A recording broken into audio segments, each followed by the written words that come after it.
কামতাপুরা জয় হোক, কামতা জয় হোক, শিবসেনা জয় হোক, কেএসডিসি জয় হোক, জয় আই কামতাপুর, কামতাপুরা জয় হোক, জয় আই কামতাপুর, কেএসডিসি জয় হোক, শিবসেনা জয় হোক।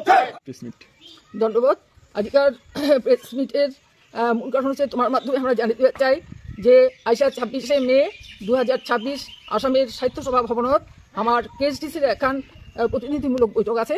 এই বৈঠকের আলোচ্য বিষয় হচ্ছে কেলোর সামনে ভারত সরকারের যে শান্তি আলোচনা, এই শান্তি আলোচনা যাতে শান্তি চুক্তিতে পরিণত হয় আর তার মাধ্যমে আমার গেটার কুচিবিহার বা কামতাপুর রাজ্য পুনর্গঠন, কামতাপুর রাজবংশী ভাষার 8ম তফসিলের অন্তর্ভুক্তিকরণ আর কোচ রাজবংশী জনজাতিকরণের বিষয়ে আমার আলোচনা আছে।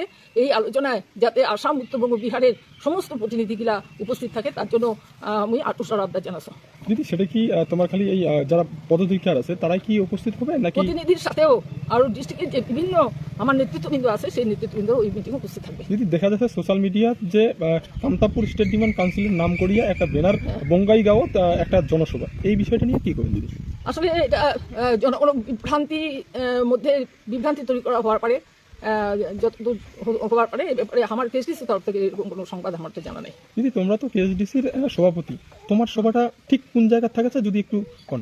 আমার সভাটা হচ্ছে আসামের সাহিত্য সভা ভবন, হচ্ছে গুয়াহাটি।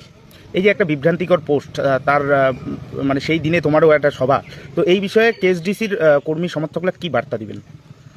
এটা আসলে জনগণ যতই বিভ্রান্তির মধ্যে ফেলাক না কেন, আমার যে চক্রান্তমূলক কতগুলো হবার পারে এরকম একটা চক্রান্ত করছে, এটাতে কিন্তু জনগণ কান দিবার না হয়। জনগণ আছে আইকনিক লিডার কামতারত্ন জীবন সিংয়ের সাথে, আপামর জনগণ আসাম, উত্তরবঙ্গ, বিহারের প্রতিটা জনগণ আইকনিক লিডার কামতারত্নের সঙ্গে যে শান্তি আলোচনার মাধ্যমে, শান্তি চুক্তির মাধ্যমে আমার যে দাবি পূরণ, এই ক্ষেত্রে আমার জনগণ আমার আইকনিক লিডারের পাশে আছে।